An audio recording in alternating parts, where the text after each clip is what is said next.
America had watched Clint Eastwood stare down death for 3 decades without blinking. But on one night of live television, with the cameras rolling and millions watching, the unthinkable happened. Clint Eastwood collapsed in his chair, and the truth behind that moment was something the country was never prepared to hear. March 1989, NBC Studios, Burbank, California. The Tonight Show was running like clockwork, just another late-night broadcast in a week full of them, until Clint Eastwood's name appeared on the rundown. He wasn't there to promote a movie. He wasn't there to sell anything at all. That alone should have been the first warning. At 58 years old, Clint Eastwood was a living monument. Dirty Harry, the man with no name, the embodiment of control and restraint. He arrived at the studio nearly an hour early, something the staff noticed immediately. Clint was famous for efficiency, not eagerness. He walked through the hallway with his usual slow, deliberate stride, but anyone paying close attention could see the cracks. His jaw was clenched, so tight the muscles twitched. He kept one hand in his jacket pocket, gripping something unseen. A production assistant offered him coffee. He declined. Makeup called his name. He waved them off. "I'm fine," he said, though his voice was flatter than usual. In the green room, Clint sat alone, staring at the muted television mounted in the corner. His reflection stared back at him from the black screen, older than he remembered, heavier around the eyes. 15 minutes before airtime, his assistant rushed in, pale and shaking, holding a folded message slip. "Clint, it's urgent." They said they tried calling earlier. Clint took the paper, unfolded it slowly, and read just 2 lines before the color drained from his face. He didn't swear. He didn't sit down. He simply closed his eyes, as if bracing against something that had finally caught up to him. Whatever was written there belonged to a part of his life he had buried so deep even Hollywood had never touched it. When the band struck up the familiar theme and the host delivered his opening monologue, Clint stood backstage behind the rainbow curtain, breathing through his nose, steadying himself like a man about to step into combat rather than onto a stage. The applause hit like a wave when his name was announced. The crowd rose to their feet. This was Clint Eastwood, untouchable, unbreakable. He stepped out, nodded once, shook the host's hand, and sat down under the lights. Up close, the cameras caught something different. There was sweat along his hairline. His eyes kept drifting, unfocused, like he was listening to something no one else could hear. The host started light, joking about Clint's legendary squint, about how he never seemed to age. The audience laughed. Clint smiled, but it didn't reach his eyes. Inside his jacket pocket, his fingers tightened around a folded telegram, the kind nobody sent anymore unless it mattered. 27 years earlier, Clint Eastwood had made a promise to a man whose name never appeared in a single interview, a man who had stood beside him before the cameras, before the fame, before the armor. That promise was simple. If anything ever happened, Clint would come back. He never did. The host asked about Clint's early career, about the struggle years, about how close he'd come to giving up. Clint nodded along, answering smoothly, but with every word, his chest felt tighter. The telegram wasn't long. It didn't need to be. "He's asking for you. He doesn't have much time." That was all it said.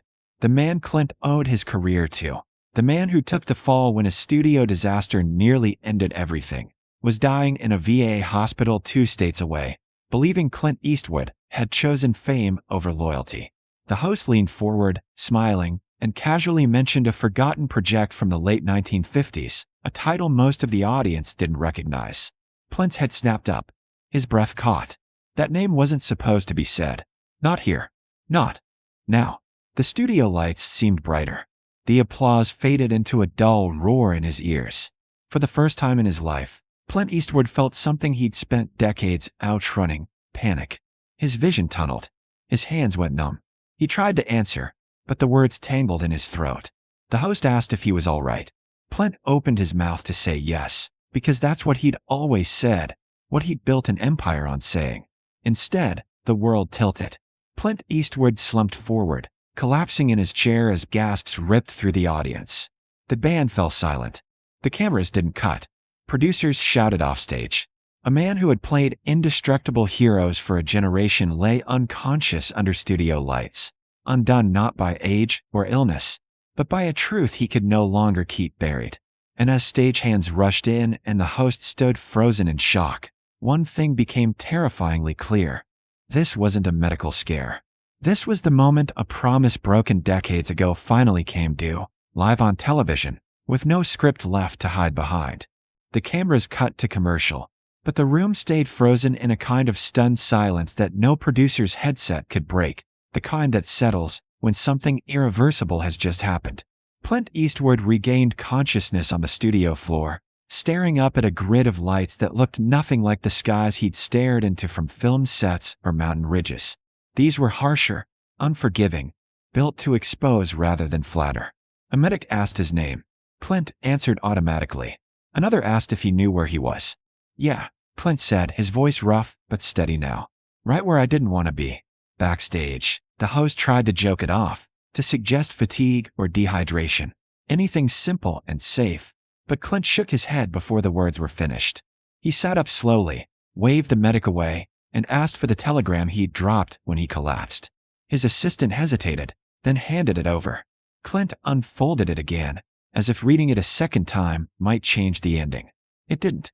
He stood, straightened his jacket, and stunned everyone by saying, "I'm going back out." The producer protested. Standards warned them live TV was no place for this. Clint looked at them the same way he once looked at villains on screen. Calm, unblinking, final. "If I don't say it now," he said, "I never will." When the cameras came back, the applause was uncertain, scattered, confused.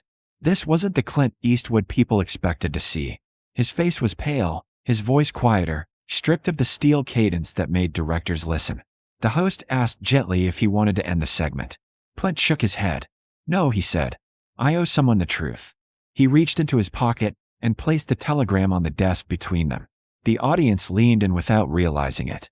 Clint began not with Hollywood, but with before fame, before money, before anyone cared who he was.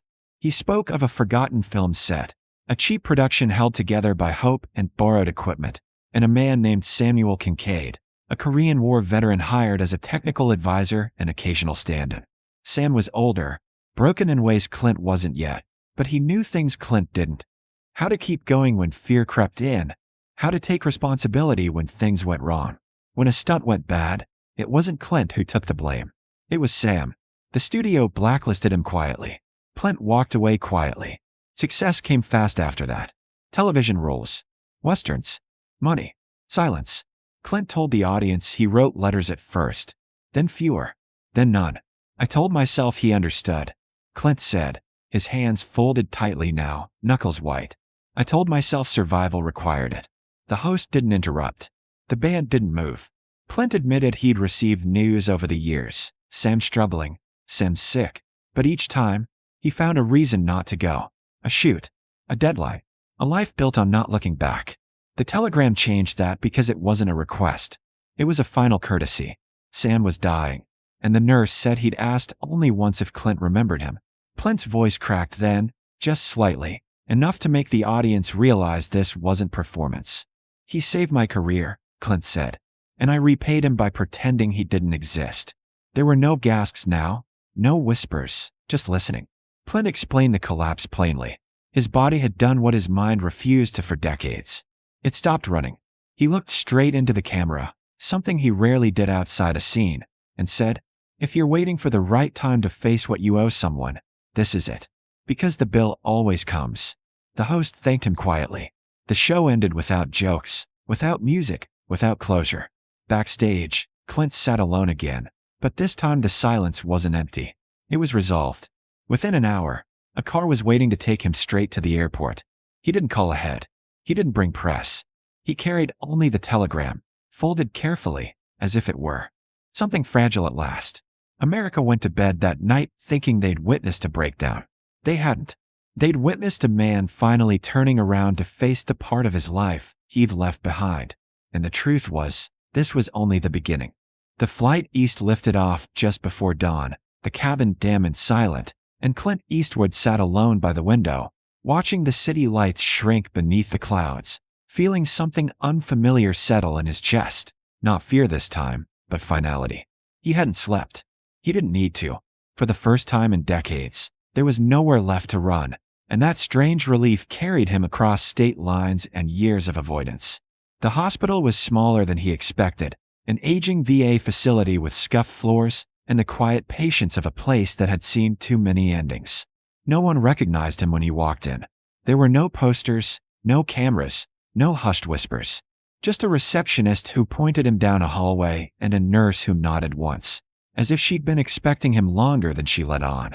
Sam Kincaid was thinner than Clint remembered, his hands trembling slightly on the blanket, his breathing shallow but steady. When Clint stepped into the room, Sam turned his head slowly, eyes searching, then narrowing in disbelief. "You're late," Sam said, his voice dry but unmistakably sharp. Clint smiled, a real one this time, and sat down beside the bed. "Yeah," he said, "I am." There were no speeches, no apologies practiced in advance. Clint talked the way men do when there's no audience, about the past, about the choices he made and the ones he didn't, about how fear sometimes wears the mask of ambition. Sam listened, interrupting only to correct small details, to remind Clint of things he'd conveniently forgotten. When Clint finally said he was sorry, Sam didn't wave it away or dramatize it. He just nodded. "I didn't need saving," Sam said. "I just didn't want to be erased." Sam died 2 days later, with Clint still in the room, holding his hand, unseen by the world that had celebrated him the night before. There were no cameras then either, no grand gestures, just a promise finally kept too late to change the past, but just in time to matter. Clint returned home quietly, but the world hadn't moved on. Word of the on-air confession spread faster than any film premiere ever had. People didn't talk about Dirty Harry or box office numbers. They talked about guilt, about responsibility, about the cost of becoming untouchable. Clint refused interviews. He canceled appearances. Instead, he did something no one expected. He funded a scholarship in Sam Kincaid's name for veterans transitioning into film and technical trades. He personally oversaw a restoration of credits from that long-forgotten production, ensuring Sam's name was finally attached to the work he'd been erased from. Months later, when Clint accepted a Lifetime Achievement Award, he didn't thank agents or studios. He spoke one sentence. "This belongs to a man who never got a stand on this stage." Then he walked off. In the years that followed, something subtle but lasting changed. Clint's films grew quieter, more reflective. The men he portrayed weren't invincible anymore. They were haunted, aging, accountable. Critics called it maturity. Those closer to him knew better. It was honesty. The night Clint Eastwood fainted on live television was replayed for years as a curiosity, a shocking moment when a legend fell. But time stripped the spectacle away and left the truth behind. He didn't collapse because his body failed him. He collapsed because silence finally did. And in facing it, in choosing to turn back when it would have been easier to keep going, Clint Eastwood didn't weaken his legacy. He completed it. America thought it had witnessed a breakdown that night. What it actually saw was the strongest thing a man like Clint Eastwood could ever do: stop running, tell the truth, and carry someone else's name with him into history.